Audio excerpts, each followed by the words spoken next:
Bonjour et bienvenue dans cette vidéo flash dans laquelle nous allons voir ensemble la différence entre les notions de concentration et de quantité. La quantité et la concentration sont deux notions différentes, mais pourtant elles sont liées l'une à l'autre, on va le voir ensemble. Prenons un exemple avec un bécher dans lequel on place du sirop. Le sirop est essentiellement composé de sucre. Le volume de sirop dans le bécher, noté V, est égal à 10 ml. On ajoute dans ce bécher de l'eau, on effectue donc une dilution. Après ajout d'eau, on obtient donc un mélange homogène composé d'eau et de sirop. Imaginons que le volume du mélange obtenu, noté V', soit égal à 40 ml.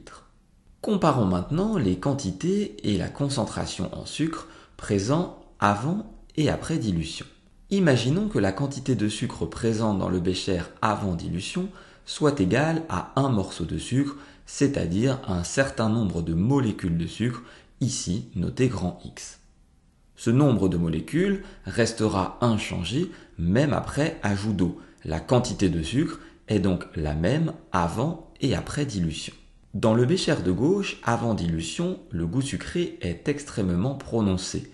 On retrouve X molécules de sucre pour 10 ml de solution.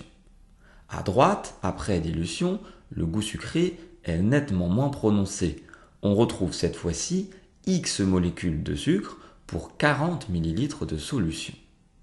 La concentration en sucre n'est donc pas la même avant et après la dilution.